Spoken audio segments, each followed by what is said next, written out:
We want to say shout out to our sponsors, Watchman Cigars, 1812 Barbecue, Blue Collar Cycle Shop, and Hook, Line, and Heroes, and our Patreons like you. Thank you for supporting the show. Without you, this would not be possible.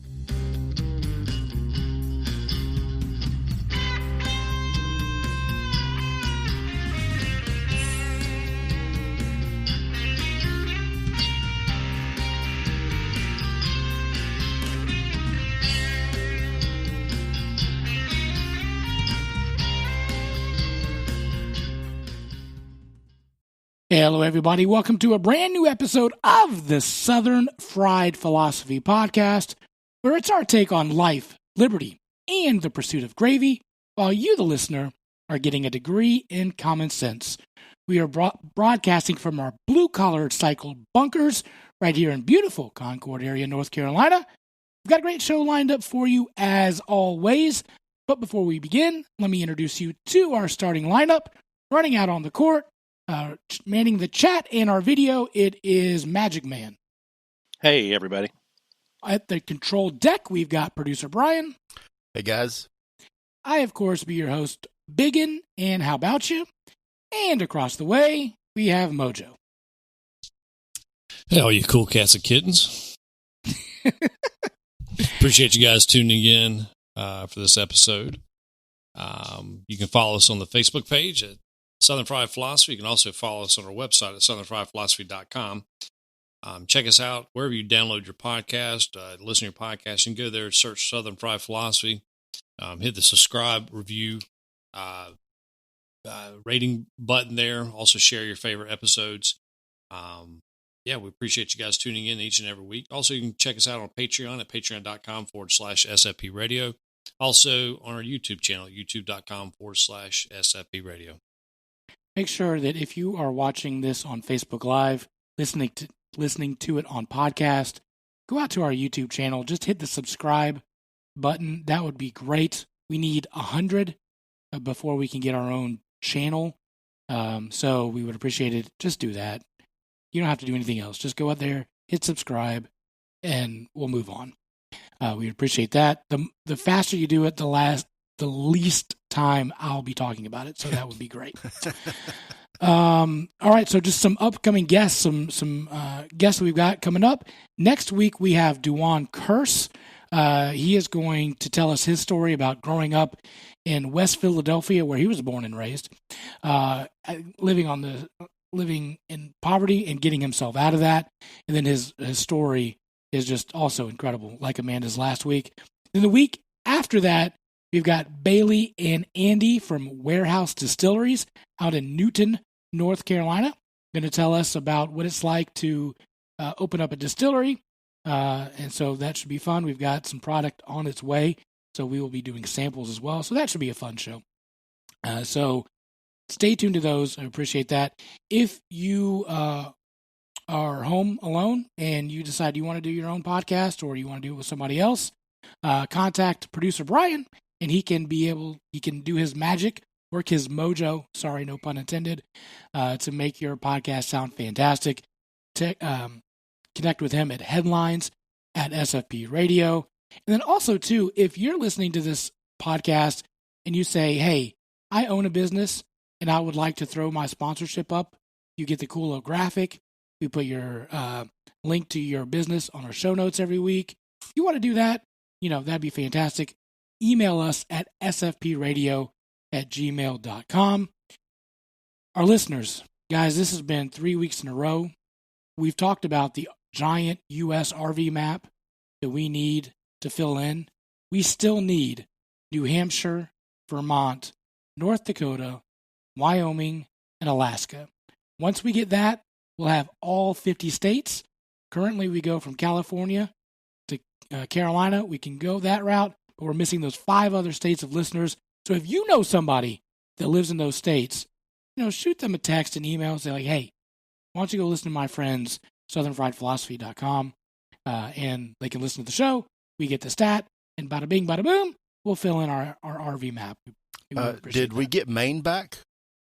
We did. So what happened last time is I didn't go far back enough.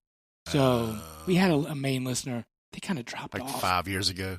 Well, it wasn't 5 years ago. It was like 3 years ago. 3 3/4. So I'm trying to do everybody that's listened to the show. So there's that.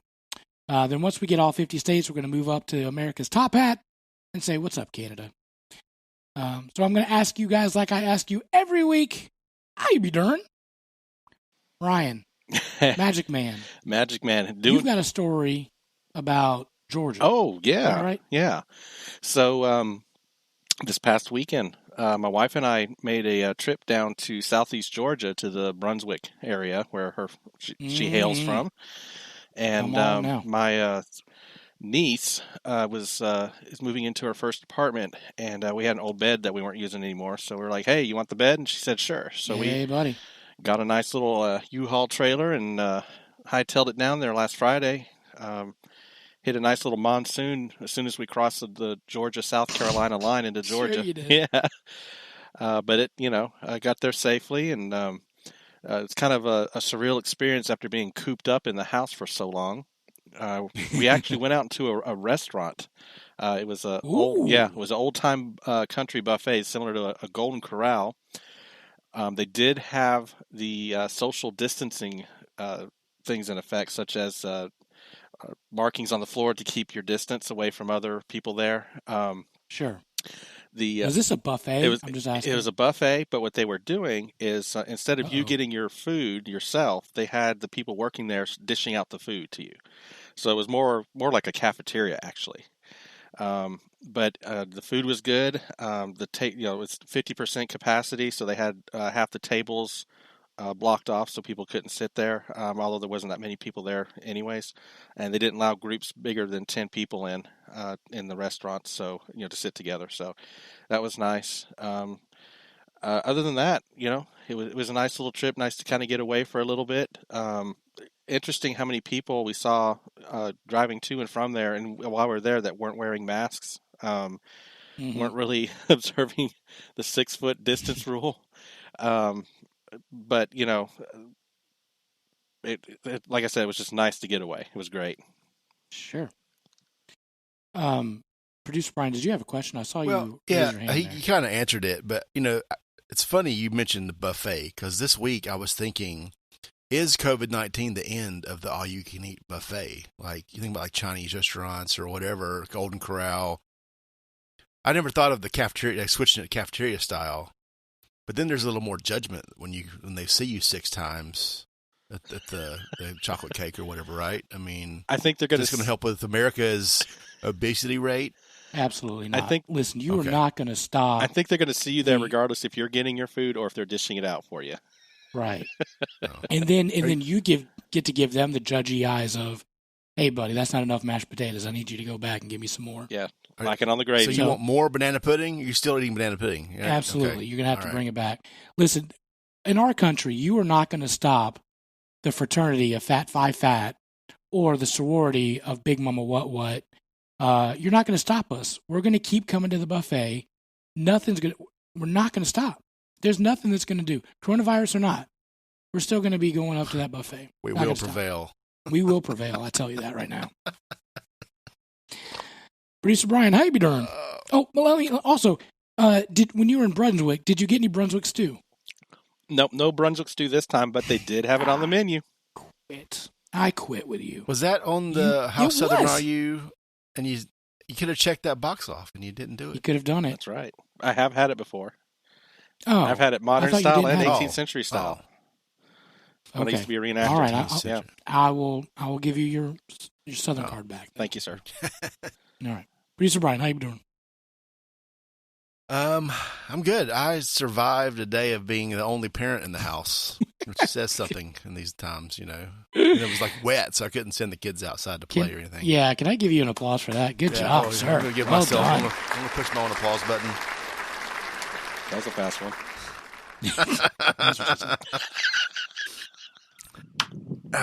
So my wife had to go to the school to do school things because the end of the year. Believe it or not, it's the end of the year, end of the school year. No doubt. End of the year. I had to homeschool for like 2 hours today.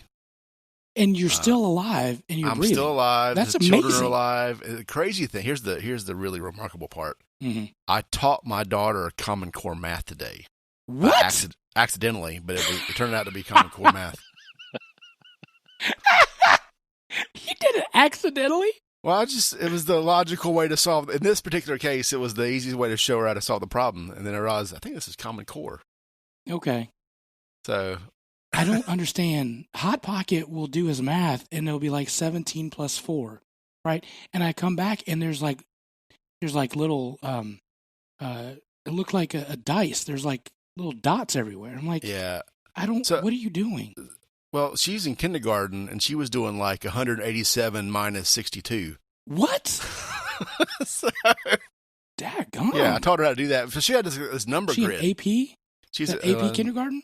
Well, my 4-year-old placed in the kindergarten on her math test. We took them the other day, so they don't get that from me. Wow. So it's like we looked at the math problem. I was like, "How are you going to do this?" She goes, "Oh, I have this chart that'll help me." And it's like a number grid. It's just number blocks. That's all it is. Okay. And she was like circling the number and like just counting back 22 spaces to get the right number. Like, well, that's one way to do it.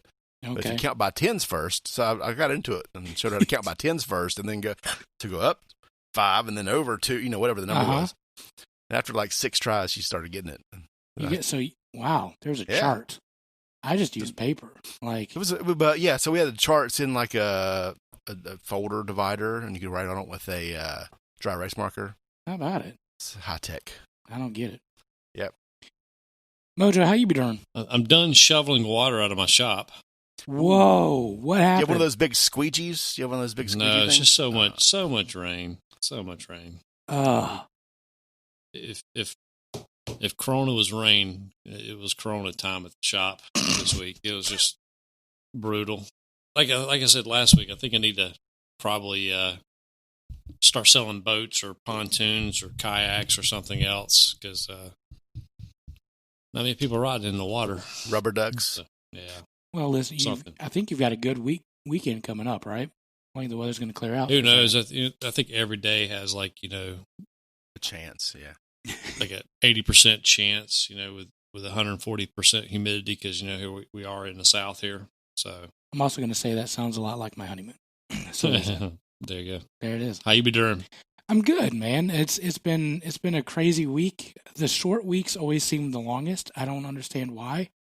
Amen. But hey, buddy, you get 4 days to work, but it feels like by Thursday you're like, have I not been in this week for like a month? So that's been crazy.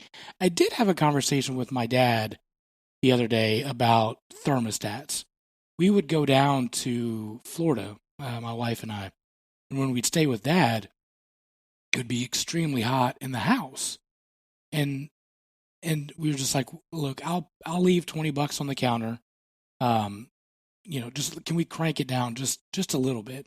And so I asked him today, I was like, so what did you actually have the thermostat on? And even at his house now, feels like it's a little warm. And so he was saying he left the thermostat in Florida at 78. And he leaves his thermostat here at 76. Now, I think that's way too hot. So I did a Facebook poll on what's the normal range that you guys have? Above 76, below 76, or at 76? One person said that they leave it at 70, 76 and up.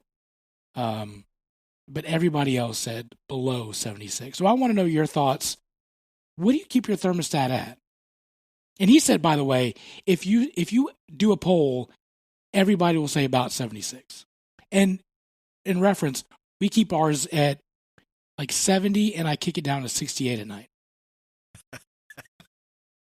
I think it really depends on the age group too, because I noticed that people as they advance in age tend to like it hotter, and I just don't know if it's maybe lack of the ability to create body heat, or the kind of that cranks down. I know my parents who are in their 70s, they keep their house a little bit on the warm side. I think they keep their thermostat at 76. Okay. Yep. I know. we keep ours. During the day when we're not here, usually 76, and then when we get home, it cranks down to 72 or below. Now, if you're working from home now, does that change? Yeah, I crank it down to 72 or 70. 70 to 72. Yeah. Okay. Leanne Whitley on the chat just says she keeps theirs at 70. Okay. So, but not just necessarily keep the rooms cool, but also it acts as a dehumidifier. And as the humidity cranks up, it crank on the AC to kind of get rid of some of the humidity, because that makes it feel hot as well. Look at that. Magic Man coming up with science. I appreciate Magic that. Man's smart sometimes. Producer Brian, what do you keep yours at? 72. Just no matter what, 72. 72 all year round. The heat's at 72. The air's at 72. You set your nest. You don't even have a higher or lower. It's just 72. 72. I'll have it with the net. I do have a nest, but you can those weird, like just now spring, I had it. It would heat to 68 or something and cool to 72. So there's like a 4-degree window. Okay. My house stays at all the time. Okay. Essentially. What's funny is my mother-in-law will come down from the Great White North, and in May and June, and be in jeans and a sweatshirt the whole time. Yeah. Dad just texted me and he said I never left him a $20 on the counter, so evidently now I owe him $20. Way to go. Mojo, what do you keep yours at? I don't have a choice of what I keep mine at. Okay.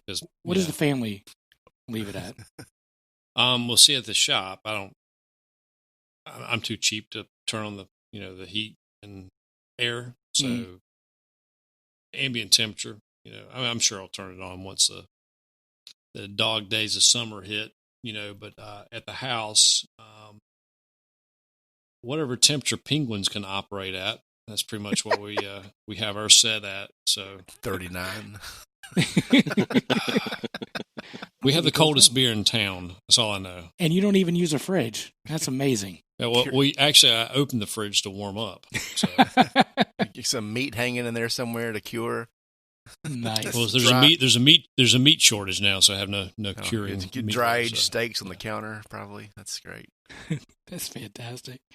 So, and if I click it above 69, my wife gets mad. So there's a joke there, and I'm just going to leave it. All right, so I do have some follow-up discussions. Well, we'll go to Biggun stock tip of the week. Producer Brian nailed it when he said that once the stock market starts to tank, Biggun's going to freak out. So I noticed when I pulled my little app up on Monday, I said, "Hey, we're not doing so good." And then I looked at the 3-month percentage that I won or that I made, and that is going down very quickly. So Mojo has been sending me, hey, stock tips. And then I was like, okay, well, here's some that I would look at. And then we started having the discussion that if I were to sell these stocks, what happens? Well, I started doing some Googling on that part. And I have to keep the stocks for a year to avoid a massive capital gains tax hit. And then I realized my taxes, or my percentage, has to be above 15% return for me to even make $1. So after some math, because math is hard, maybe I need to come over and borrow daughter's chart. Yeah. I realized this is probably not going to be cost beneficial unless I just dump a ton of money on it. And also it nosedived today. So I think I'm not as happy about it as I once was. Mojo, your thoughts? Back. Yep, it'll bounce back. It will. I mean, it'll bounce back, but buy low. Well, and that's the thing, and I get that, but I've got to make at least 15% to make a profit because 15% capital gains tax. Stock market is like a savings account for the future. You know what I'm saying? It's like you just take the leftover cash that you're going to gamble and throw it in there. I mean, it's legalized gambling. So obviously things with stocks is don't invest more than you can deal with, losing. That's, remember the Bitcoin craze where that people were like, I did. Remember that one day, like that one week, it went up like to 10,000 out 4. We're like, we're going to be rich. Yeah. And then it was like, oh, crud, that didn't last long. But, but people were mortgaging their houses, buying Bitcoin. Man, those people. Stupid decision. But like the stock market, it's just like a savings account. That's the way I look at it. But I don't want to touch it. Just keep throw a little bit here and there and don't touch it. It is true. In 10 years, you might make that 15%. So. Right. It's just like, is it going to be worth it? Because the capital gains. If it wasn't capital gains, I'd be like, oh, we're all in. The only way that you can avoid that is if you do it through an IRA. Well, what you do, though, is just, capital gain seems to be, obviously, when you have a Republican in the House, they usually don't hit you with capital gains in the mouth. When you have a Democrat in the House, then that's when they usually up capital gains to, quote unquote, tax the rich for programs and stuff. So you just have to wait to the market till you have the right person in the presidential house, and usually around year 2 is when they make their, their new, things like we're going to lower this or lower taxes. And that's when you sell it. Got it. Yeah. Well, I'm just going to let it sit for a while, and then we'll see what happens. My Alibaba, that didn't do so good. So you have some winners and losers every once in a while. So also like my honeymoon. I remember when I first, probably 10 years ago, I was following this penny stock blog, and I thought I was a penny-aire. I mean, I went and bought probably $1,000 worth of the stock at like 36 cents or whatever. So I bought it. I mean, it was a boatload of shares, and then they split. So I was sitting on some mad capital for a minute. Sure. I think I doubled my money or whatever. And all of a sudden, they decided to fold operations. So, oh no! I lost it all.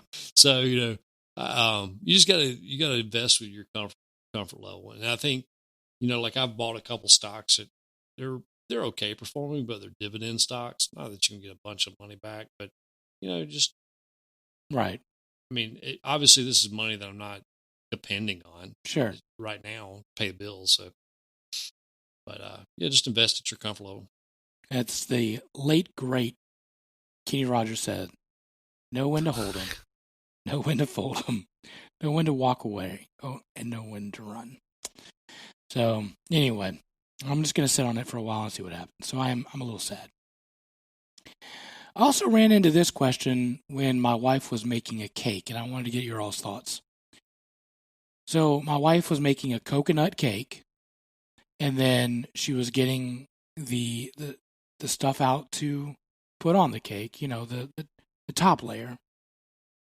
And my mother-in-law said, "Are you going to ice the cake or frost the cake?"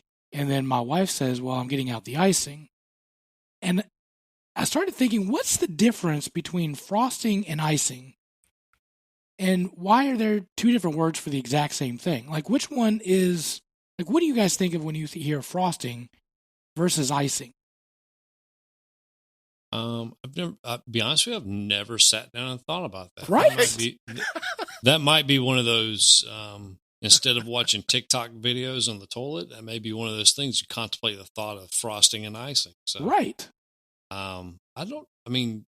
Is there a difference? I don't know. I mean, from the culinary perspective, I don't know. That may be something we have to ask the Googles for. Well, the Googles say the icing is more like the glaze.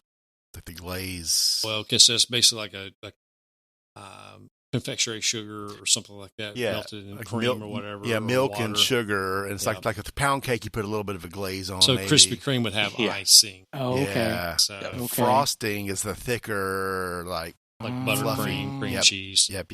According to first Google. hit on the old Google. So but that makes sense because you see like pound cake, lemon pound cake, things like that with icing. So that makes sense. I've never thought about that before, but I said that's a great question. Let's ask it.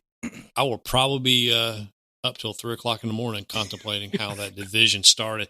It's kind of like, with the Protestants split off from the Catholics. I'll probably contemplate the whole thing tonight. Is there a John Wesley of icing and frosting? Is there? Did he put some stuff up on the church? Probably so. Church doors. There's probably a some French culinary pastry chef who hammered the recipes onto the culinary doors in France. I'm sure there's got to be. Yeah. What's the origination? The origination. Speaking of words that don't exist, the origin. What you know what I'm trying to say? The bourbon's working. Yeah, I got you. Yeah. Where'd that word come from? The history of English podcast. Yeah, we need to give him back on to ask about that, because that doesn't sound. That sounds like a very Southern thing to say, right? Frosting and ice, like right. It's not a fancy word. You would think it would have some Latin or French title if it's, the French word for frosting a cake. But also here in the South too, with the operational meth labs, icing maybe has a different connotation there too. So nice.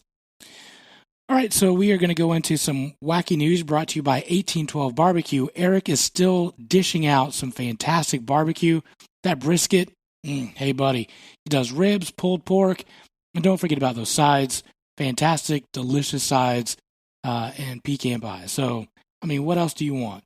You decide, hey, I'm not going to cook tonight. We probably need to give him a heads up, though, because he doesn't just pull it out of his, It stuff. takes a minute. Yeah, it takes a minute. So give him a heads up. Say, hey, I want some of this fantastic food, and he'll hook you up.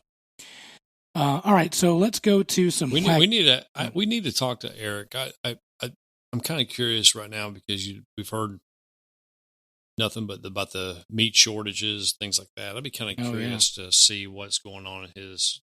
He's got feet on the ground right now. I'm so far removed out of that industry now that I couldn't tell you. I did see a post from him that he wanted to get some meat, and then he was like, "Nope, there is none left." So, oh wow, he did later finally find some. So there's that. No, I spent a few weeks looking for bratwurst and finally found some at Sam's. Interesting conversation, though. I think that I don't think we have a meat shortage because I don't think automatically all the pigs and cows had a rapture moment where they went up to the majestic sky. Sure. Obviously, as our food system is broken, when you have these food production harvesting facilities where they take cattle or chicken or pork and then they harvest them. Obviously, we have problem from the feedlot to the production facility to the distribution warehouse hubs. And then when you have maybe like one regional processor like Tyson who will have one processing plant, and then all of a sudden people break out with the Rona, they have to shut that whole facility down. So I think what we're going to see is maybe what would probably work better is this, that old, which I despise the term farm to table in restaurants because it's just, it's like, it's like barista. You're just pouring coffee. You're a coffee pourer. Right. But I think we might see more and more smaller operational butcheries. The old school, like, you go in, pick a number, white coat, things like that. So it should be interesting. I think this may reshape the economy, and I think people that jump on board with that will actually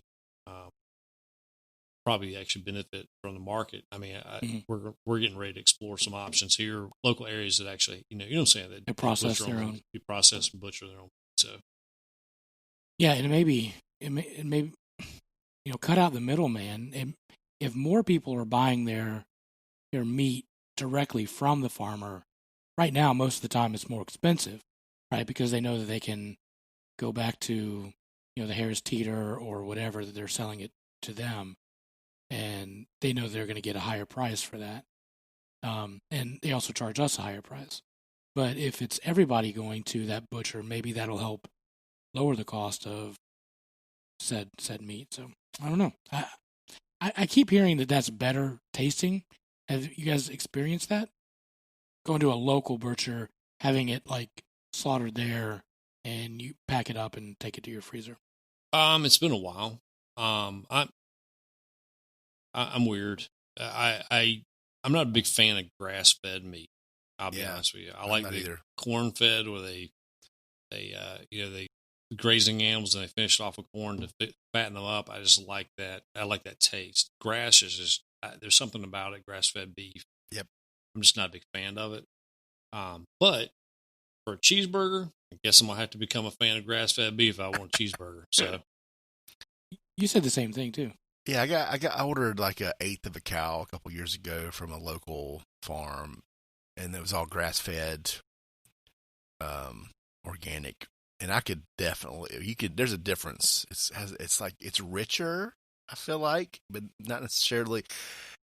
And I was raised on, whatever you get at Food Lion.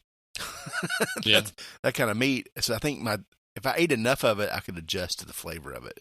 But it was very different, like the steaks and the ground beef, very different flavor. I wouldn't necessarily say gamey. Because like venison has very gamey, you know what I'm saying? That almost liver taste to it, minerally, but there's just something different about it for me that I'm not a fan of. But once again, once you slide it with enough cheese and bacon, I think it's okay. But it's just don't forget the egg. Yeah. Scrambled egg. Yeah. Scrambled egg. Don't forget the licorice. Right.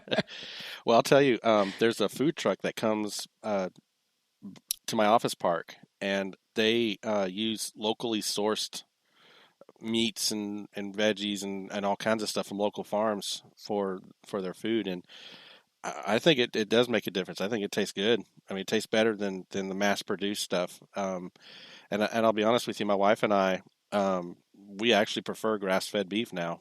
And I saw an article that was saying something about my internet just went bloop, bloop. I saw it. I saw producer Brian's look there. So you can check that off the bingo card too, by the way.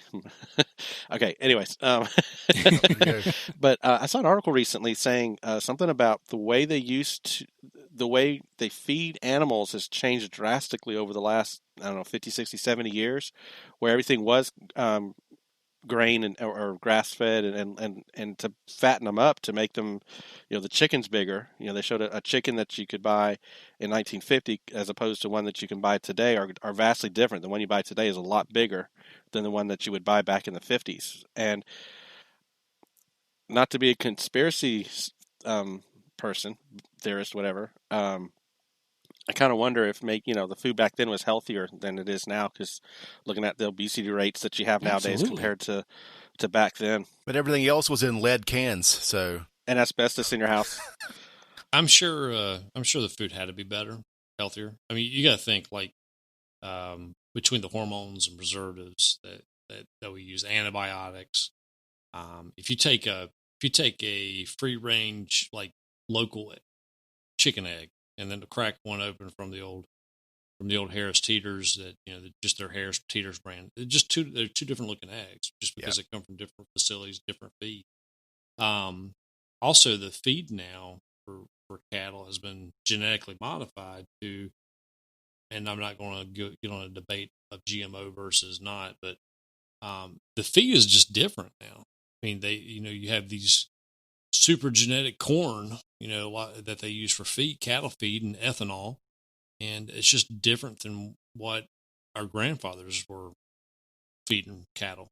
So my grandma to this day will swear that the food when she was growing up tastes completely different than what it tastes now. It's like it's just not good anymore. There's also 10 cents for a hot dog too, probably. Well, it's probably like a penny, if that. They paid you to take it. All right, so let's go into some wacky news. This story brought to you by just the name of the news organization, WBOY. Oh boy! In West Virginia, a West Virginia man is accused of gouging out his neighbor's eyes. Okay, over a loud rooster. Richard Wayne Ellison, which sounds like he probably was taking a shot off at the president, and this is his town, from Rock. was arrested Sunday in the killing of Benny Fooch, according to the sheriff's department. Ellison told the detective he killed the rooster because it was crowing, and then he gouged out his neighbor's eyes because, get this, Lucifer made him do it, according to a criminal complaint. The complaint notes emergency crews were responded for mental health evaluation. It's not clear if he has an attorney. He'll probably represent himself because, Sure. He has some type of galactic spiritual law degree. Or Lucifer will step in. What was that? What was that movie? The Devil's Advocate? Was that? Oh, Keanu Reeves. With Keanu? Yeah. Little Nicky. Well, I'm going to try to put this. Look at this guy's picture, by the way. Looks like one of the He's Lollipop Kid. He looks like the Lollipop Kid from Wizard of Oz. Yeah. Oh, yeah. Oh, man. He's an Oompa Loompa. He's an Oompa Loompa. That's what happens when an Oompa Loompa kind of lets it rip. So that's what happens when you eat off the. That's what happens when you eat off the Golden Corral buffet bar during the Corona. So was the rooster's name Benny Fouch? No, that was the guy that got his eyes gouged out. The story was not clear. He didn't survive that. So he killed a rooster. From WBOY. Yeah, I think he killed the rooster and then gouged his eyes out, and I guess he died from that. That's all we got. That's all we got. Crazy. Okay. All right, producer Brian's going to do some. I'm not going to. No, I'm not. I don't want to know. You know, do not Google that. The 1812 barbecue story started over 20 years ago when Eric and his dad started entering local barbecue competitions for fun. During that time, Eric, a United States Marine, has traveled all over the world picking up flavors and techniques that today is the unique flavor of the award-winning 1812 barbecue. He has honed his craft to bring you fall-off-the-bone pulled pork, mouth-watering ribs, and finely crafted beef brisket. Eric has developed his own amazing dry rub and delicious barbecue sauce. And let's not forget the sides: coleslaw, smoked Gouda mac and cheese, cowboy baked beans, and to top it all off, banana pudding and pecan pie for dessert. Getting hungry yet? Good. Call or email Eric at 1812barbecue and he can make your next catered meal happen. Wedding and graduation parties, family reunions, and other events will be memorable with 1812 barbecue. Want to try your own hand at smoking meats? Pick up your own 1812 dry rub and start the journey for yourself. Shipping all over the world, connect with Eric on his Facebook page, Instagram at 1812barbecue, or call 704-604-5148, or email Eric at eric.line@1812barbecue.com, and he'll be glad to help any way he can. So we've noted the bad things of the coronavirus. We've also noted the great things about coronavirus. Drive-by birthdays, drive-by graduations, baby showers. You just drive by, throw your gift at them, and walk away. I love it. That's perfect. That needs to continue. Well, another gentleman decided he's going to take this coronavirus thing and make a positive out of it. Out of Mobile, Alabama, a guy in the Mobile County allegedly took advantage of the pandemic closure for not only for shelter but also for food. The MPD officers said that they found a 33-year-old man lying down in one of the theaters in AMC. They found him Tuesday, and they said that he's been held up there for several days. He ate several bags of the theater snacks and drank several bottled beverages. He's charged with burglary, and the movie theater remains temporarily closed amid the COVID-19 pandemic. He broke into the theater and ate all their snacks.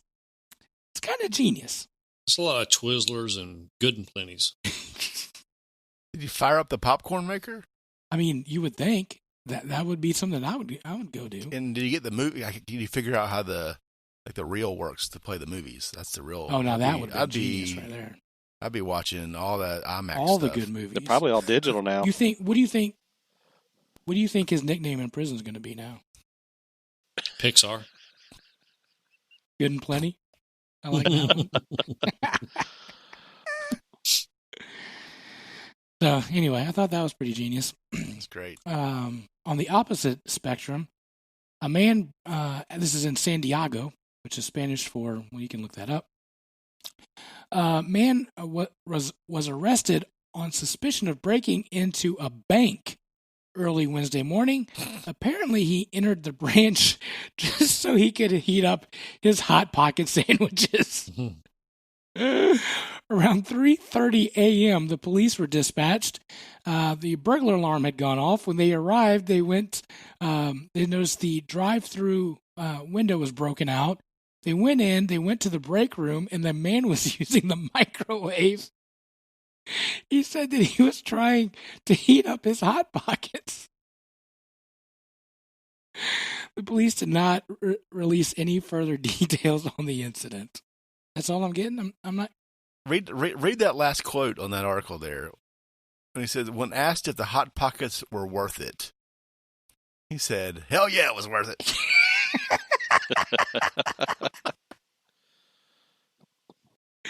Hell yeah, it was worth it. Come on now. My biggest question here is, who calls Hot Pockets a sandwich? That's like the first paragraph there. But is it a sandwich? Is it a sandwich? Somebody Google Hot Pockets. That's kind of like a hot dog. Is hot dog a sandwich? That's a whole other podcast. I know, but yeah. Is meatloaf a roasted baked burger? Is it a burger? Yeah. It's a quesadilla sandwich. This could be breaking news. On the box, it says Hot Pocket sandwiches. Huh. Really? No, that's like from the other dimension thing. That's not possible. That would Sinbad on the box too. Sandwiches. No, but hold on. That means a stuffed pizza slice would be a sandwich too.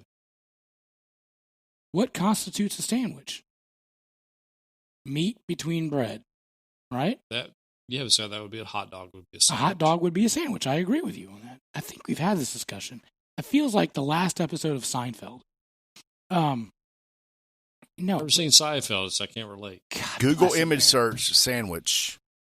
I see no pizza. I see no hot dogs. Oh, there's a hot dog. Oh. See? I see no Hot Pockets. Is there a Hot Pocket? Yeah, not yet. I'm going through here. So, that's a panini. So calzone and stromboli are just big-ass sandwiches. Papadilla. Absolutely. There's Popeye's chicken sandwich. That popped up in there. Let's see. Okay, all right. I also have this breaking news. Popeye sandwiches. All right, we've ate the Popeye's chicken sandwich. I need some help on this one. Producer Ryan, Mojo, we've had that sandwich. Ryan, have you had the sandwich? Every time I looked, they were out. Okay, Yep. You're out. Okay. I've stopped eating Popeyes and have started marching around the building, blowing my trumpets. How many more days? I don't know. I'm just trying to get the lockdown to end. So I figured I had to start at Popeyes because that's the only coherent belief is that when Popeyes came out with the chicken sandwich, we just went full madness. Armageddon started. Yeah. But here's the deal. So my father-in-law on the way up from Southeast Georgia said, "Hey, I want some fried chicken."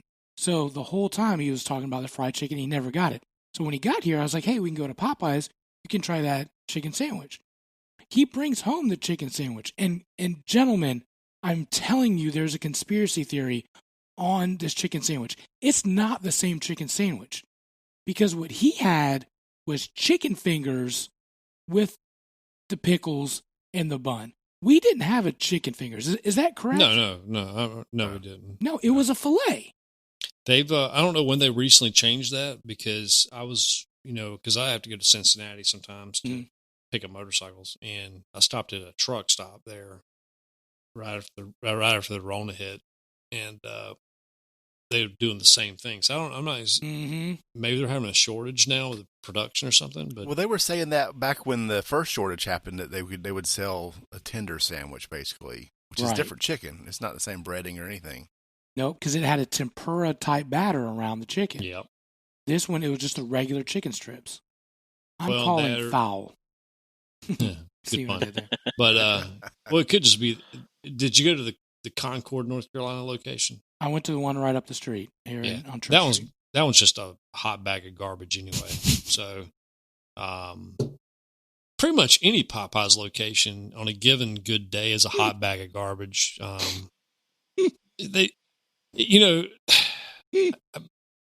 I cannot tell you my distaste for Popeye's customer service. It is horrid. Oh, absolutely. Did you see there was an Instagram meme going around, or like a video, and they're saying if Popeyes had delivery, and the guys walk up and like throw the sandwich, and he goes, "Where's my drink?" And they're yelling at him about not getting a drink. Like, you didn't order a drink. It's on my like, well, it's just like, have you seen the memes about Amazon Prime versus the United States Postal Service or FedEx? Mm-mm. That's like Popeyes. Like Amazon Prime is Chick-fil-A, and then everyone, every other Popeyes is like all the other branches that just throw your crap around. I mean, kick it down the street. So, they just, But people are still lined up. Like, I'll drive by. Are they lined up? Dude, still? I am not kidding you. I drove by just, and my father-in-law said it took them 20-something minutes to get through the drive-thru. There you go. Chick-fil-A, 20 minutes. You're at home tucked in by the Chick-fil-A manager. Absolutely. With them opening your food for you. At Popeyes, you're still waiting behind two cars that have been sitting there for 25 minutes. So. Absolutely. No, I agree 100% with that. But even going to pick up Hot Pocket and Small Batch at 4 o'clock, they're at least 3 or 4 cars deep from where you order. I'm not kidding you. It's ridiculous. Yeah, but like you said, though, it's 4 cars that have been sitting there for, you know what I'm saying, for a while. I mean, that's kind of like, press 1 for your extended warranty and you placed on hold to speak to a live person. You might be there for a minute waiting for a live person. Mm-hmm. Chick-fil-A, like I said, Chick-fil-A, they get you in and out. Yeah, no doubt. I mean, if Popeyes, I mean, I'm not trying to knock Popeyes. Actually, I don't care. I am knocking Popeyes. Go ahead. Yeah. I mean, they just. If they were, though, we would take that gladly, and we'd say that you're the best chicken sandwich there is. I'd put it with a contender. As far as chicken sandwiches, I'd put a contender with Chick-fil-A, but man, their customer service is horrid, 100%. Man. I mean, those people, like, Chick-fil-A, they're like, my pleasure. Thank you for coming in. Chick-fil-A or Popeyes, you're like, you have to thank them for being open. You have to duck because you might get shot by the employees. You don't know. True. Do you remember, it was a couple years ago when we were doing the show, and somebody had a behind-the-scenes camera of the Popeyes, and people, there was rats running around the back, and, their fries were, moldy in the freezer. It was nasty. And they were just like, here it is. It's like, this is my last day. They got fired. They're like, this is why. And they showed the nasty, nasty Popeyes. But yeah. Well, I think, there's so many things there, though. Sure. But I don't know. But by goodness, Jesus Chicken just has a whole different level of standard. Did you see the Babylon Bee thing that I sent out today, where it was if you get the Chick-fil-A sauce and put it over your doorpost, like the blood that the coronavirus will pass over your house. That could be. Way to go, Babylon Bee. Yeah. By the way, they've gotten extremely political. I don't mind; their jokes are hilarious, but I mean that's all there is on Babylon. I think it's just capturing the market that time season. I think 2021 it'll probably go back to just picking on televangelist. So I have the video of how Popeyes would be if they had delivery. Okay. I have not screened this. Oh, but I can play the audio, or I can throw it up for the 6 people on Facebook. 7. 7. Excuse me. All right, 7. If you guys, I've got more on my side. Yeah, I'm sure you know. From what I'm seeing, there's a. Let me see if I can make this work 2. real quick. But hey, I've seen this and it's hilarious. Hey, I think there's some. Hopefully, it doesn't get kicked off of any platforms. See, Rodney also said that it's a breast. It's a chicken breast. So it's not that tender crap they've been trying to dish us out. I don't know. It could be the Mandela effect. All right. Here is. I'm going to put this on for Mandela effect. There it is. In the world? Here, damn. Bro, I ordered this 3 hours ago, bro. What's going on? And we here now, ain't we? Okay, then you better leave a tip. Shit. Where my drink at? You did not order no drink. You better go home. Bro, yes, I did. I ordered a Sprite. Nigga, you didn't order no drink. I told you that. What are you talking about? Bro, just look, my order is right here. It says Sprite. You better get that phone out of my face. What are you talking about? Talking about you ordered a drink. Bro, is my sauce in here at least? Do you not have sauce in the kitchen? I asked y'all for barbecue sauce. It don't matter what the you asked for. Do you have sauce in the kitchen? Yes or no? Yes. Okay then. That's what I'm saying. And why y'all fucking my y'all? Why is he Bro, here? you asking the wrong question. Bro, stop getting loud with us, bro. You getting loud with us. Watch your face. I'm not playing with you, bro. Don't worry about us, man. I'm you so left we even uncomfortable, came, man. stupid. What? Get to knock your out. You better stop playing with me. Oh my! All right, let that be a lesson to us. We need to screen our videos before we play them. I also have the Chick-fil-A version of that. If you want to. Hey, Jake. By the way, he said, "I don't know how I stumbled upon here, but I just want to say hello." Hey, Jake. Yeah, let me. Is this This one can't be. It has to be clean because it's Chick-fil-A, right? okay? All right. This may not make it on the podcast. We'll see what Sorry that we're 5 seconds late, so I went ahead and brought my manager. You didn't have to do that. How you doing, sir? Like he said, we're terribly sorry for the inconvenience. So I went ahead and got you a complimentary Apple Watch to go with your meal. An Apple Watch for being 5 seconds My late? pleasure, my pleasure. And we seen that your car needs to be we went ahead and got somebody on that. Thank you. And your grass was a little bit higher than average, so we went ahead and got somebody to mow that too. Hope that's not a problem. Not at all. Not at all. Okay, and just in case there's more than just you in the house, we went ahead and got you 4 extra meals too. What? Thank Is there you. anything else you might need? Any condiments, a hug, a handshake, anything like that? Sauces. Sauces? Man, somebody bring the damn sauces!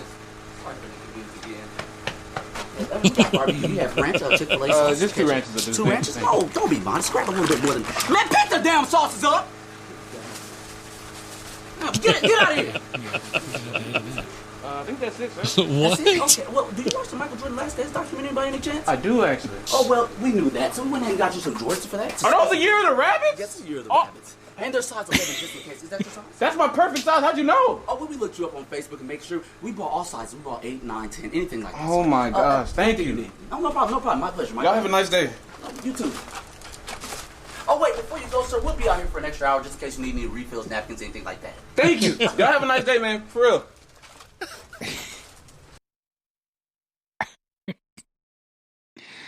Wow. How about you? No, Ain't that's that the truth? that is about 100% accurate. There it is.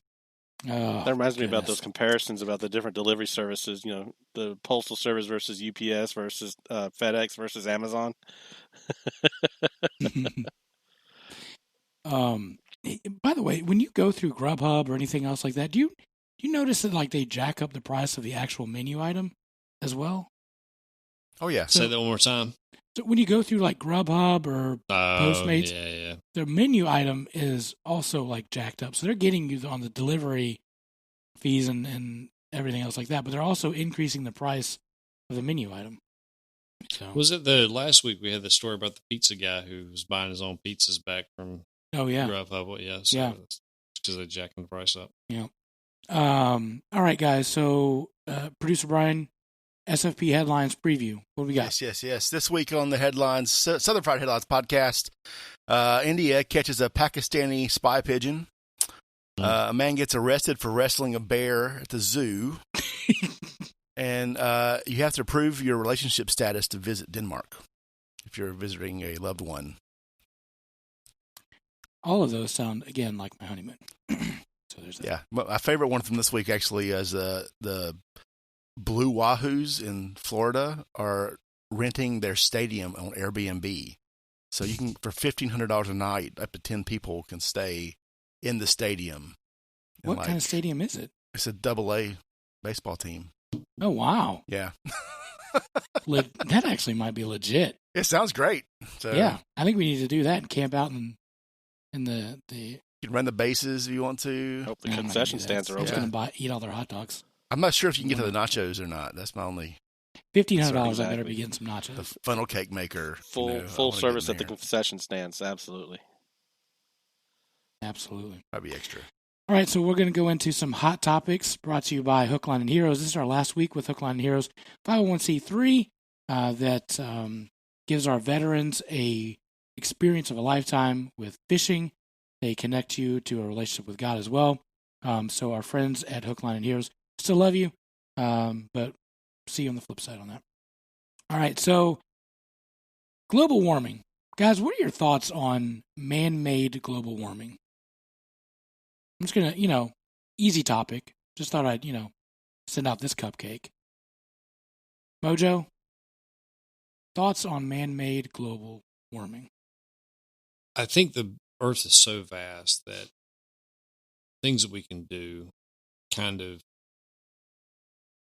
affect the climate. I think that the Earth's so big. I mean, we're what 80% of the 70%, 80%, where the world is covered in water. I think that's a huge filter. I think we can affect our environment. I don't know if we can affect the climate as a whole. We can terraform certain things, like you have China and Russia up there in the north, the Arctic, where they're actually trying to. There's a kind of a race between those two countries right now to discover mineral deposits and oil and things like that up in the north, and they're actually terraforming the environment up there. But as far as global warming, I don't know. I think that's kind of the sizzle word of the 2000s right now, because back in the early 80s, I was afraid of acid rain. That's all you heard. Oh, about yeah. was acid rain, and that was a good band. They had some fantastic hits. I don't know, man. I think it's if there is global warming, it has been hijacked for political purposes, and that's where they kind of lose me at. So, you mean to tell me that could be hijacked? Imagine that. Popeye's chicken sandwich is going to be hijacked. I didn't see it coming. I will say, ran across an article I thought was pretty interesting that kind of sort of dealt with that a little bit. But did you guys know that the North Pole, where Santa lives, isn't where it used to be? Yeah, shifting. Ever since James Clark first identified it on the Boothia Peninsula in Canada's Nunavut territory, which, by the way, we need some listeners from Nunavut territory, in 1831, scientists have been carefully measuring its location ever since, but in recent years it's been inching closer and closer to Siberia at a surprisingly rapid pace. They said that within the past from 1999 to 2005, the Earth's magnetic pole went from shifting from 9 miles at most each year to as much as 37 miles per year. Evidently, what's happening is there's an iron core that helps create the magnetic poles, but the magnetic core is starting to separate, and it's becoming two different blobs, and they're spinning around. Well, one of them's pulling it to Siberia, the other one's pulling it to Canada, and right now the Canadian side is moving, so it's spinning around and causing that magnetic pole to shift. You say, well, what's the ramifications of that? It actually has some pretty interesting impacts. One of them is that our smartphones use magnetic North Pole. Airplanes, our cell phones, satellites, and all those things. Well, they're having to shift and move the runways in some of the airports in Florida to make sure that the planes are landing there on time, or landing there in the right spot. So they're saying that that's an issue, and it could also be causing some of these ginormous storms we were seeing back in like the early 2010s and so on and so forth. We saw the hurricanes and whatnot, but it's not all man-made. I remember during those giant storms, they were saying, well, this is caused because of climate change. But I never heard of the magnetic, the North Pole shifting. Did you guys hear that, or was it just me? Well, that's not about climate change. That's just the Earth, the way it's spinning. Yeah, but if you shift, you do shift the angle to the sun, the position of the sun. Yeah, that could cause climate change. But that has nothing to do with, because I drive a dirty diesel. That just has to deal with the fact that the poles are shifting. I think there's so many more factors than just me using non-recycled toilet paper, me using a halogen bulb versus a fluorescent. I think there's more factors than just that, or if I don't recycle all my cans, or there's more factors than that. I think it's interesting. I wonder what 10 years from now will they come back and say that the metal core of the Earth is no longer, we no longer have it at two pieces. It's just one solid core, and this is just a natural cycle. You know, there's been many theories out there that actually the poles will shift. You know, for example, north will no longer be north; it'll be south. You know, and they'll flip flop. Yep. And what that will cause. They said that would take 5,000 years for that to happen. There was a John Cusack movie about that. Also, The Rock, I think he was in something too. You know where, but I don't think where's our girl Greta Thunberg at? I haven't seen her lately. But that's a good question. It's not. Not going to school. I mean, she hijacked her parents. Boy, I tell you what. But I don't think that global warming is this whole perpetrated political lie that I think we've been fed.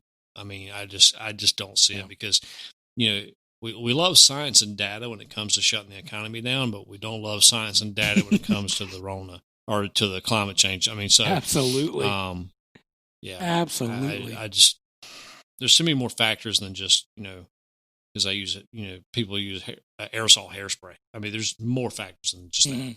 Yeah. There's more than pollution, but the humans have had an effect on the planet over the last 100 years for sure with wildlife. Oh, we affect planet, because that's called, like I said, it's called terraforming. I mean, we can shape the environment we live in, but also around the opposite opposing side of the globe, it may be totally different. Even with like wildlife, you know, with the fishing and stuff, changes the ecosystems, which affects the actual environment the animals live in because of the different creatures are living there. But I don't think I mean, I know humans were kind of an egotistical species, but I'm pretty sure we can't shift the pole. I mean, and they've been measuring this for like 50. Like they started paying attention, and since they started paying attention, things have changed. Right. Which is what happened before that. That's what happened. Yeah, we don't know what happened before that, so we don't have enough data to know when. Yeah, it's maybe in 100 years we're going to have one of those pole flips and the world cracks in half and the dinosaurs come back. Maybe there's a Middle Earth with hobbits. It's the lizard people. My question is, what do the flat earthers say about the Earth tilting? Are we going to fall off when this happens? That's a good question. Cliff Harris from Long Range Weather was saying that we're actually starting to move into a new little ice age. No way. Actually getting hotter. It's starting to get a little bit colder. I tell you, this is probably one of the cool. I know this is just climate and weather changes. This is probably one of the coolest Mays I've experienced in probably the past 10 years, I would say. It'll be 110 in July. Yeah, probably. Well, you know, it'll be hotter than a Popeye's kitchen, you know, here soon. But I mean, it's just like I said, weather. It happens. So All right, producer Brian, you sent some information about a mask discussion. Well, I just wanted to bring it up because I don't think we've really talked about I put a link in the document, but it's not really doesn't really matter about the link. It's just some information. Yeah, I'm just curious where you guys stand on this mask stuff because to me, it's kind of a common sense protect everybody. It doesn't hurt me to wear one. Yeah, it's a little uncomfortable sometimes, but you tried to breathe through those things going through Lowe's? Hey, yeah, I've worn one of Lowe's a couple of days ago. Actually, there's one of the analogies or metaphors going around like if you don't wear pants and you pee your pants, then you get it on everybody. But if you wear pants, then you're less likely to get it on everybody else. But you have it already. It doesn't matter. So to me, it's just a responsibility thing. I don't want to be the cause. Because the way this asymptomatic stuff works and new numbers are coming out every day, I don't want to be the one transmitting it to somebody if I have it, you know. And I've been trying to be pretty good about quarantining myself, but I'm still out picking stuff up on the liquor store when I have to, you know, getting the basic bare necessities there. So I'm just curious where you guys stand on this stuff. I'm in agreement with you, producer Brian, but at the same time, I also know that the virus size is way smaller than the knit size of the fibers that are used even for those N95 masks. And I saw a meme recently talking about putting on a mask to keep the virus out is just like putting up a chain link fence to keep mosquitoes out. But something's better than nothing.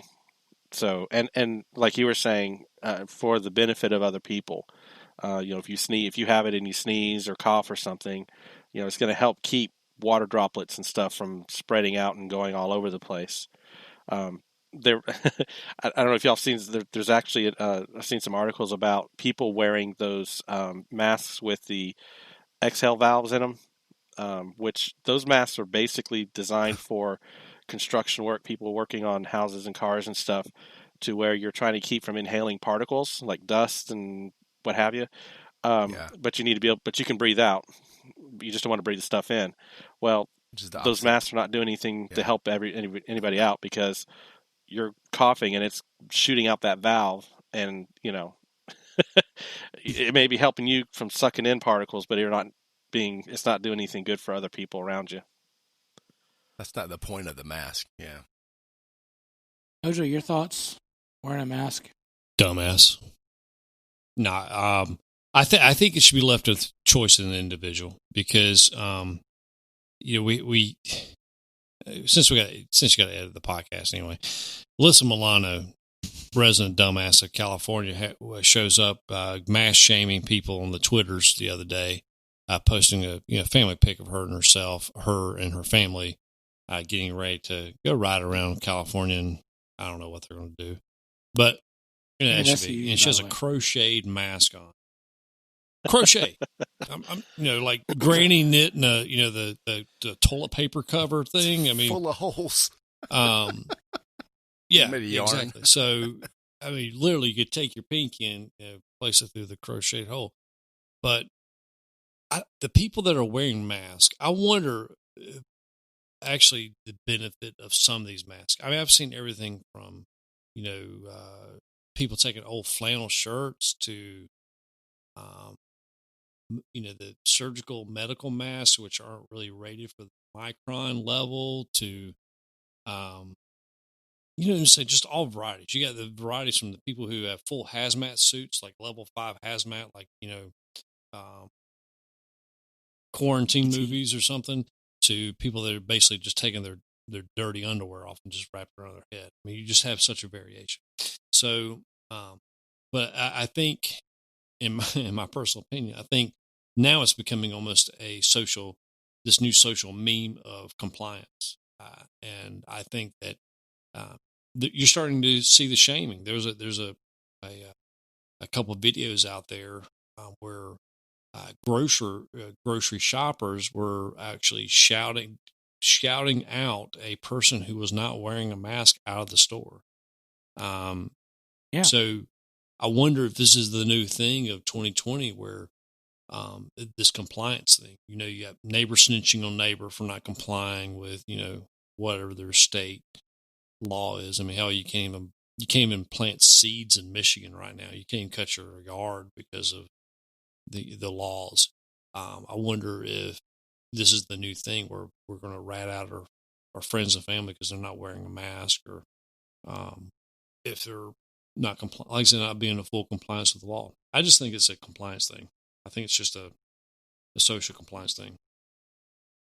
It's funny you mentioned that. I saw an article this week that drew a line between masks now and seat belts in the early 80s.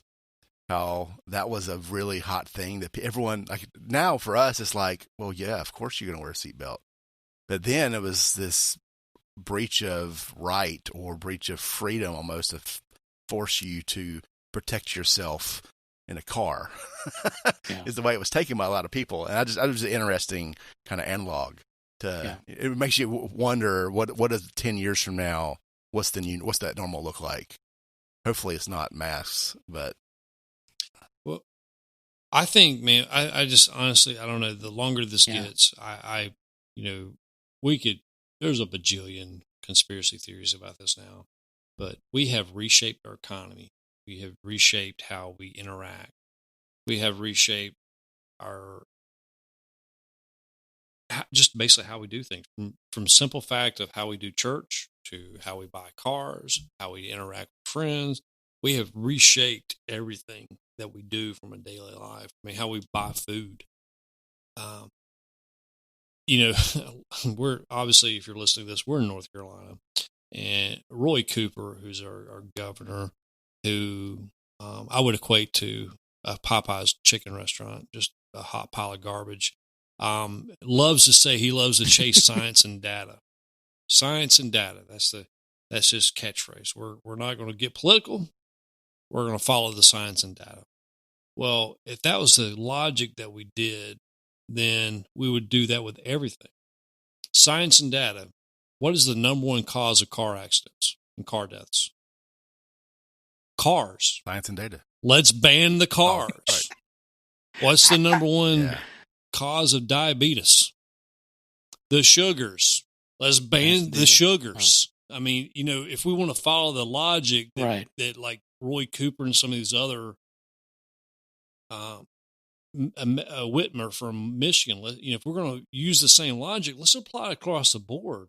Let's just ban everything. Absolutely. I don't Absolutely. get it anymore. We have dove into this illogical fallacy of just believing this spoon-fed BS that these supposed higher ups have given us. And by the way, our governor Roy Cooper, he has his haircut, on a consistent basis through the corona. I haven't had a haircut in 3 months. So, attaboy. This is a tweet, and this is where you started to lose. Well, not he started to lose me, but this is where I was like, buddy. Now he's putting it in high gear. He said, "A face covering signifies strength and compassion for others. Wearing one shows that you actually care about other people's health." That is where it really frustrated me. I was like, I don't think that that's accurate at all. Actually, if you care about people's health and you're that concerned, just stay home. Don't go interact. I mean, honestly, Absolutely. If you want to, I mean, if you're that concerned that you may have possibly gotten the people, side note, the people that drive in their cars with a mask on, oh, Jesus, man. I don't get it. I mean, yeah, there's a line there. But, I've seen, what's been interesting to me is I'll go to some areas and you see like 50, 60% wearing it. Then I'll go into a more prevalent area maybe and nobody at all, But I think it should be their choice because sure, it's a choice. I'm not saying it should be illegal. You have two consenting adults that came from two opposite places, and they're making a conscious decision to gather in this one place with the supposed risk. I mean, the CDC just revised their numbers. That their expectation right now is that the death rate from the COVID is going to be 0.26. Now, remember, this is in the upper 3 to 4% 3 months ago. Now we're at 0.26.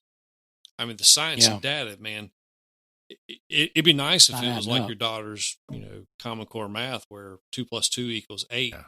Well, in CDC math, you shoot out a number at 36% and you're hoping that maybe you come back at 0.14. It's just, it don't make sense. But meanwhile. Yeah. Well, even this article that producer Brian, you linked to, I don't know if you read it or not. I read it a week ago. Okay. It was saying that... But the science and data change every week, so... the science doesn't prove that wearing the masks actually does anything. And they were also saying, well, if we're gonna force...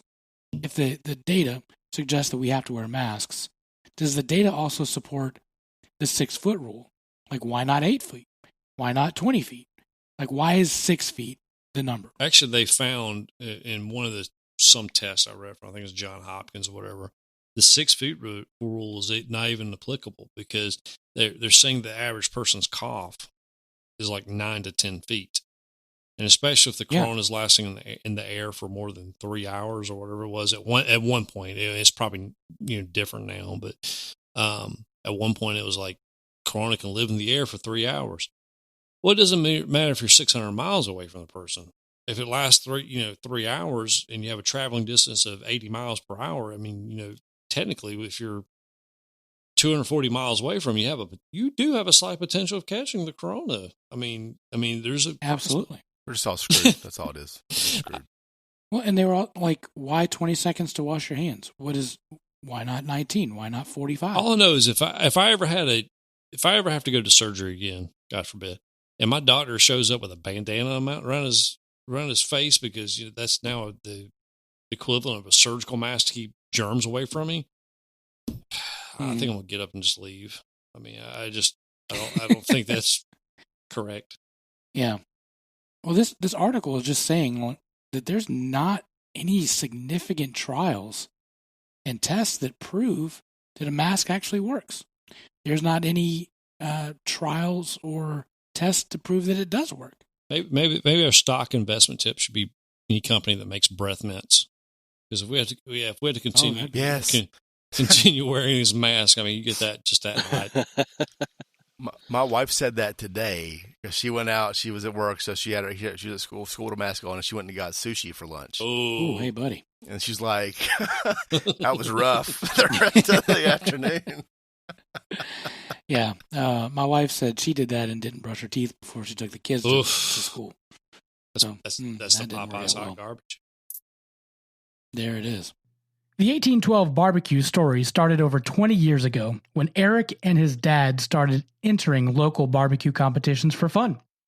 During that time, Eric, a United States Marine, has traveled all over the world picking up flavors and techniques that today is the unique flavor of the award-winning 1812 barbecue.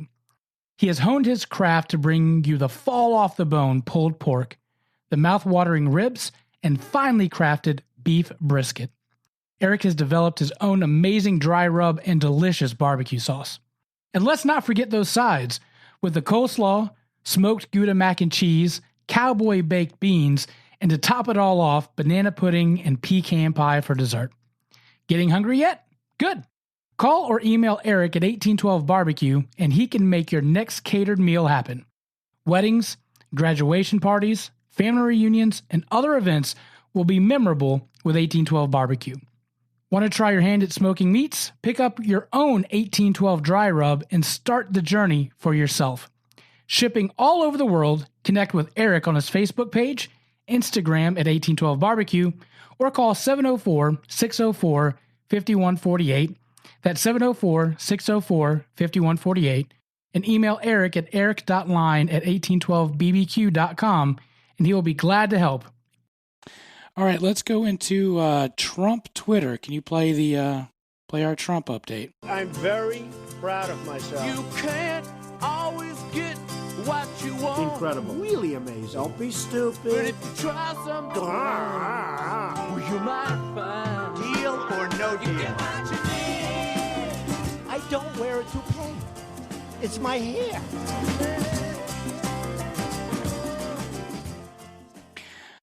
Trump accuses Twitter of election interference after it adds fact-check warning to his tweets. Earlier this week, Trump tweeted that if you did mail-in ballots, that it would be fraudulent, and predicted that mailboxes will be robbed. Then, quickly after that, Twitter put up a message saying that this may or may not be accurate, and said that the fact-checking notates that this may not be correct. And then Trump then went on a tirade to Twitter saying, "You're not going to censor me, Twitter," and just kind of went nuts on Twitter. He said, "Twitter is completely stifling free speech, and I, as president, will not allow it to happen." So Twitter is fact-checking Trump's tweets, which they haven't been doing it until recently. Thoughts on one, Trump's tweet, and then two, on the Twitter censorship. Producer Brian, thoughts? The big question, the reason I put this in the document was, is this? I mean, we want these social media companies to fact check our politicians when they're making claims about stuff. To me, it's not about not even a he should see. It's that they're not preventing his freedom of speech. They're saying what you're saying may not be true, and you're in a position of your job's to give information at some point. So if it's not true, you're misleading the public. That's a service, I suppose. I know Facebook said a while back that it was going to treat political ads. It was going to during the whole fake news debacle, they were either going to fact check politicians or say they're excluded from fact checking because we kind of know nothing they say is true at the time or something like that. So it's a big question, to me about social media and if their algorithm is reading these statements and say, it's not a person that went, oh, well, that can't be right. Push a button. No, I thought it was. I thought there was a guy that fact checked it and said the algorithm. It's probably got flagged, and then someone looked at it and said, "Oh, yes, let's do some research." Or the research doesn't back that up. The science and data. The science and data. There you go. Yeah, and there it is. You can't tell me. You cannot convince me that if there's mail-in ballots, that there's not going to be a crap ton of fraud. You can't do it. I 100% agree with you. I think we've had that in the past. I think. Yeah, it's been documented. You got people that go by and pick up batch hatchers. They pick up their ballots and then they take in that to the precinct and said, "Here's 1 million ballots. I've just picked them up." You can't tell me that that's not going to be true. No, we have the most asinine thing when it comes to the voting system. I honestly, is there better ways to do it? Absolutely. You got absolutely. It's considered racist to ask for people for voter ID law, even though to get EBT or enroll your kid in school or to get whatever they ask for a license. So we got that.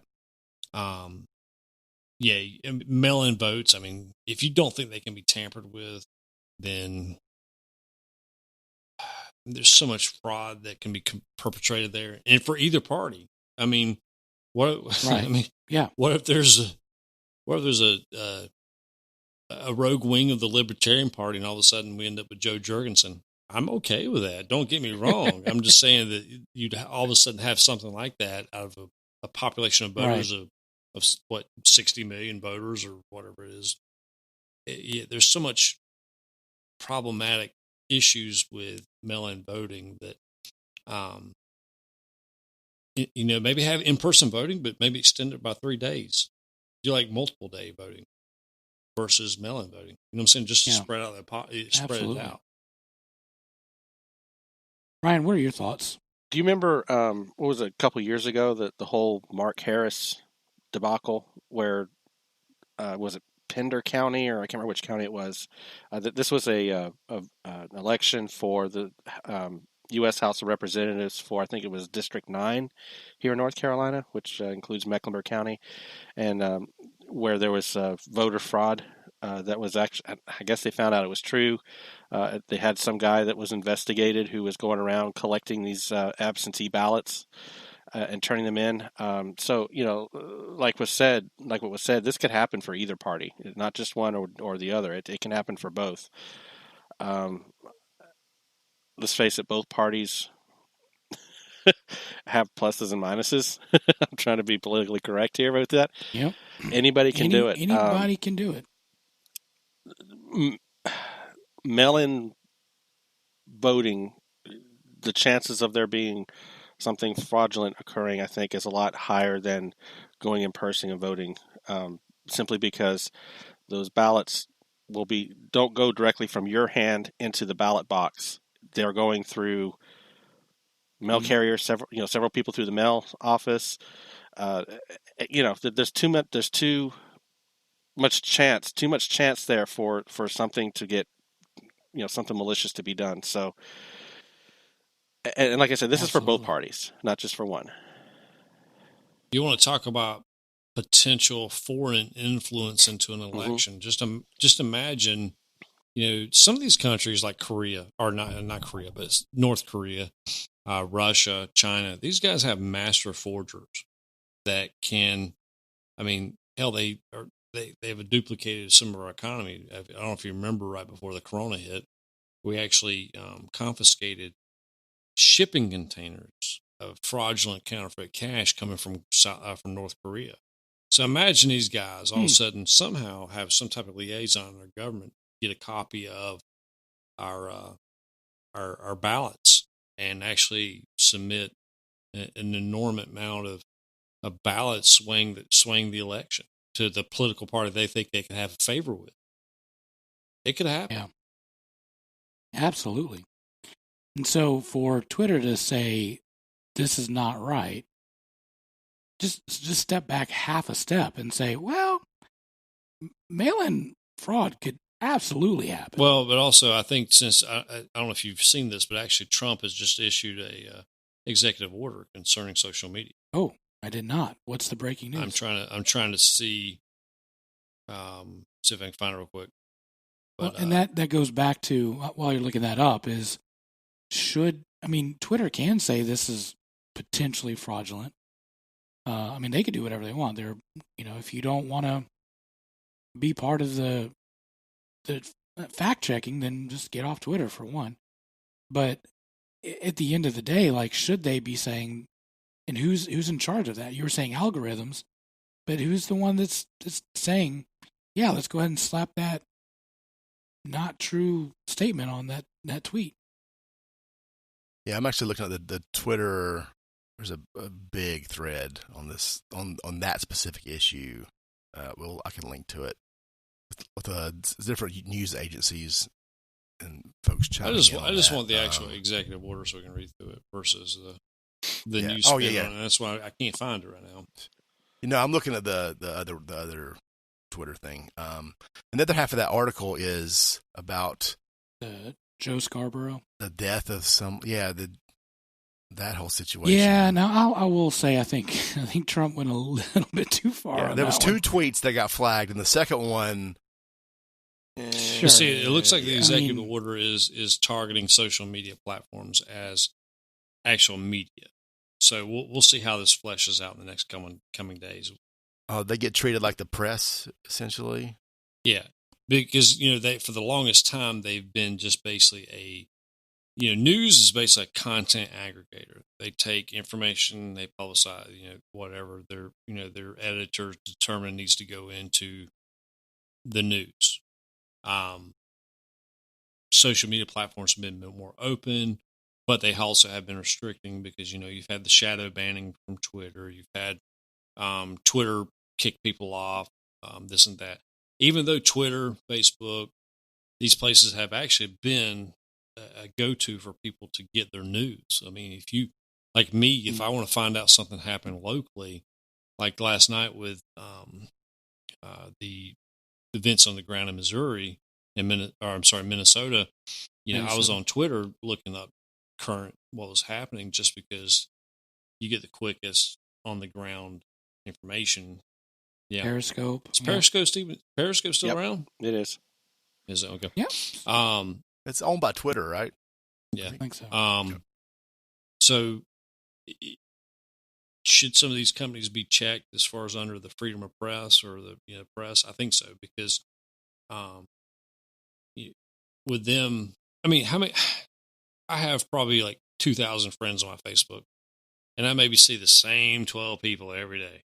So obviously they're throttling something back. That's the algorithm thing. So I don't. So they need to change that up. They need to, unharness. I'm not saying that the government needs to come in and tell them what to say or do or spread, but I'm saying that, I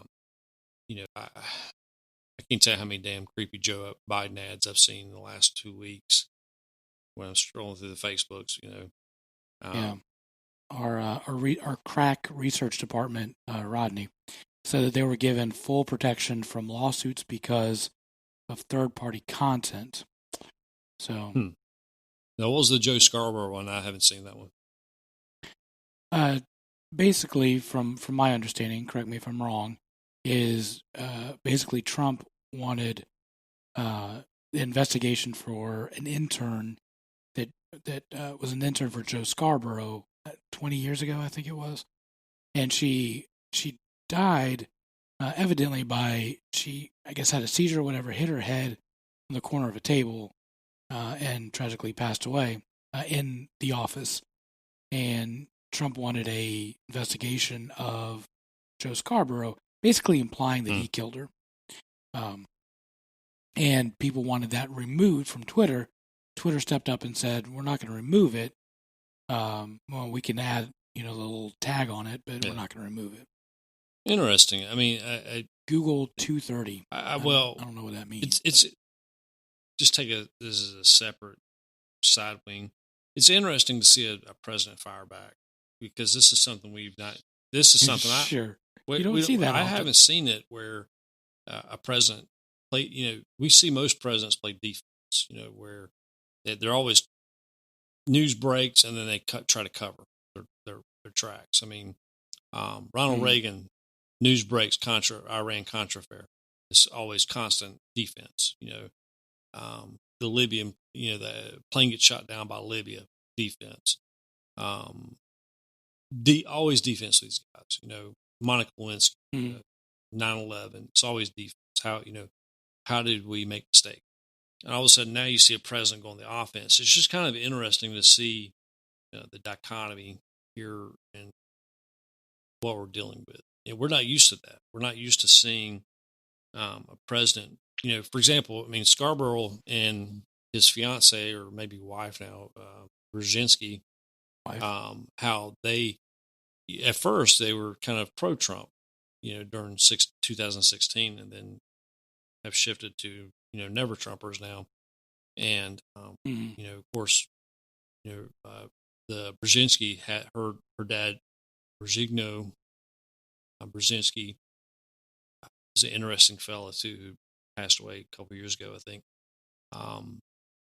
It's interesting to see a president go after that. I mean, these guys, Scarborough's been very adamant about investigating every sex assault claim and everything that comes down the pike that doesn't stick to Trump for some reason. And all of a sudden now the tables have turned. It's interesting to see, how it's turned, how it's had a turnabout. So yeah, I don't know if you're going to say that social media is media, then you'll have to look at, well, is there an editor who's going to tell if it's print worthy or not? And so I think that there's a lot of policing that could happen that I think could impact in a negative way. So I just wish, social media, like Facebook back in the day, the wild, wild west of Facebook. I mean, you could, MySpace. You could pretty much post anything, and it was free for all. So much stuff gets flagged now. It's ridiculous, and it's all in the mindset of protecting people that may be affected by it. And right. Granted, Facebook has a thing called unfollow, which you told me about a couple weeks ago. So, but if you've seen that your mindset is being changed by certain people that you are friends with, just unfollow them. Yeah. It makes life a lot easier. I mean, yeah. I was going to say, I saw a case of a guy that posted a completely racist comment, completely racist. And when I say completely, it was completely racist. And he just blocked him and unfollowed him, and because he didn't like his content. That's fine. That's your choice. That's your freedom. You do what you want. You block or follow who you want, or you allow people to comment. I've gotten into the habit, and I love everyone. I mean, I have no issues. I shouldn't say I have no issues, but I love them. And I know people are in a reactionary mode on everything now. With especially what's happening in Minnesota and what happened in Brunswick, Georgia, a couple weeks ago. Everybody has to have Everybody has to have an immediate reaction, automatic. And so I've unfollowed quite a few people just because, not that I'm trying to hide my head in the sand, but you got to take each incident at its core and do that. But also I look at the same people and I go, hold on. Is there any hypocrisy that's sitting? Have you spoken up for such and such case that just happened, or did you speak up for, the such and such crime that's happened? If you're going to do this, then you're going to be pretty much busy 24/7 on social media, speaking up against everything. But they don't. They pick and choose, which kind of seems that they're trying to form this narrative. And I'll be honest with you, I don't want to be part of that. So the unfollow button has become probably my best friend on social media.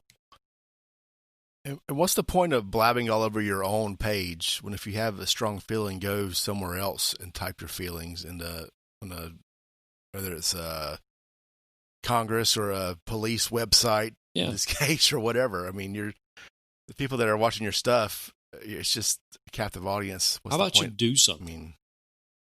I mean, like actually get out there and do something. Like, I was talking to a friend today, biggest disappointment I've had personally, and this is kind of me being transparent here on the show, is my biggest disappointment during this whole event has been the church community. We talk about the American church. I've heard numerous posts. I've read numerous posts. I've heard numerous speeches. I've heard numerous people rail about, the American church and how broken it is, that. But during the coronavirus, I've been very disappointed with the American church. I've not seen churches open the doors. I've not seen churches filling food pantries. Well, they can't legally, so there's that. I've not seen, true, but I've not seen churches out there feeding the poor. I've not seen churches out there filling food pantries. I've not seen churches out there making sure the community's needs are met. But I've seen churches speak upon certain key issues where kind of suits a political narrative, and that's kind of becoming a growing distaste in my mouth in a lot of ways. That's not just churches. I mean, I'm not trying to pigeonhole churches because that, but I see a tremendous hypocrisy across the board for a lot of people, where people may not speak up. Or, I mean, hell, we just had numbers come out. We've lost 41 million jobs in 10 weeks. That's a lot. That's a lot of jobs. That's a lot of livelihoods that have been affected. There's a doctor from Santa Barbara that just spoke up and says, we've had a 75% increase in suicides and over 150% increase in suicide attempts in the last 10 weeks. But no one's speaking up on that. All we can focus on is the shutdown, lockdown, and other issues. That's all we can focus on. We can't focus on that. But there's just such a tremendous hypocrisy right now. And to me, you know how we joke about the Facebook families, where you have the perfect pictures out there. Right. Where you have the family happy, but really at home, they're not. And, we have the people out there that just must speak up. They must post that meme on this new social justice thing. But really, are they really speaking up, for the downtrodden? I mean, are we really speaking up for, you want to talk about white privilege? There's no Planned Parenthood clinic in my neighborhood. But there's a Planned Parenthood clinic in an underprivileged neighborhood that's minority. Are we speaking up for that? If white privilege exists, that exists right now. I don't have this clinic in my neighborhood. I don't have a clinic down the neighborhood down the street.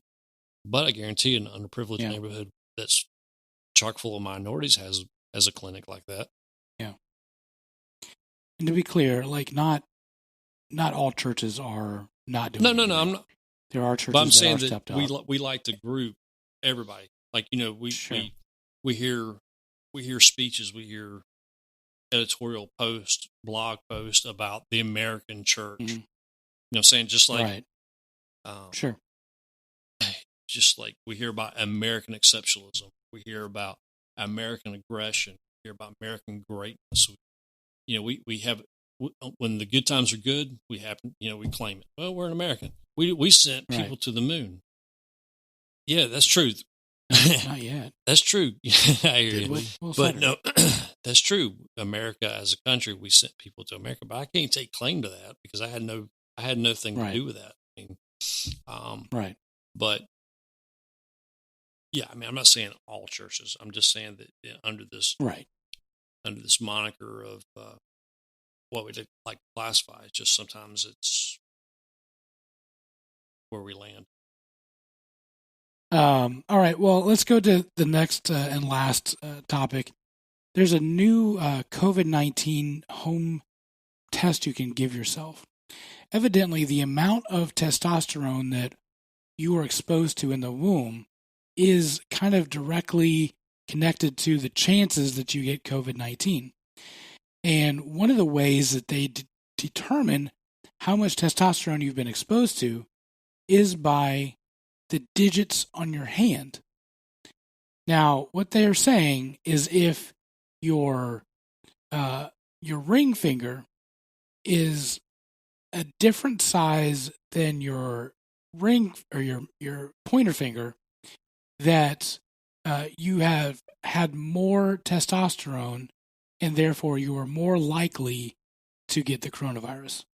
Right. So, Ryan, why don't you give what say you? Where are you at? My ring finger is taller than my pointer finger. Okay. So you had less testosterone. That doesn't surprise me.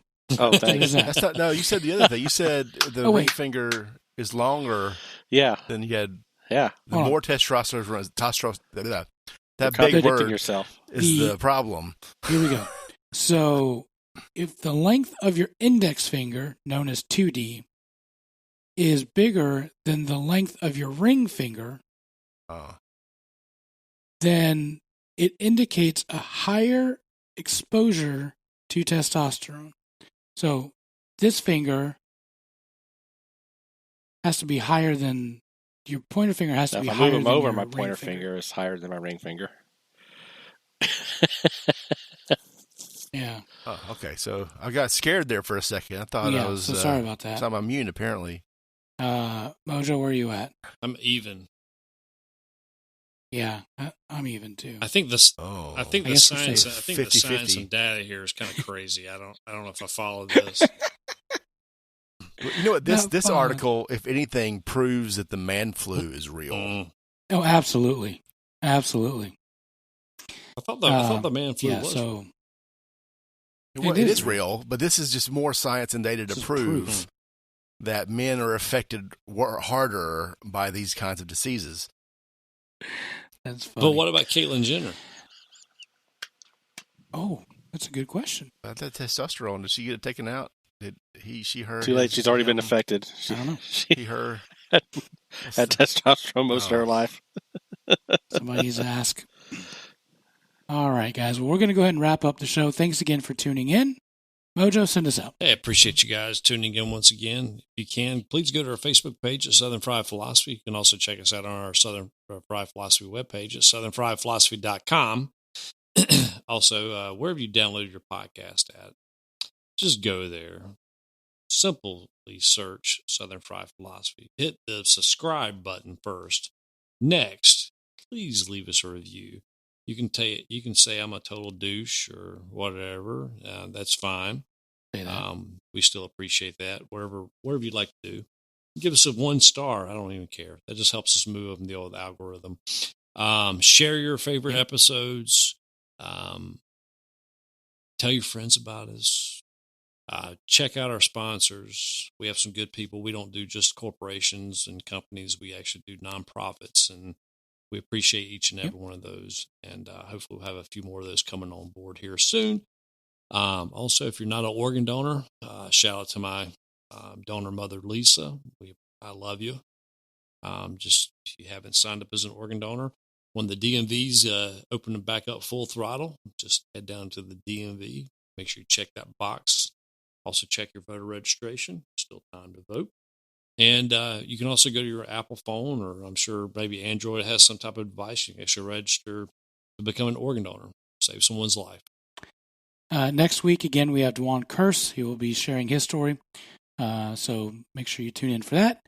And as always, keep looking up.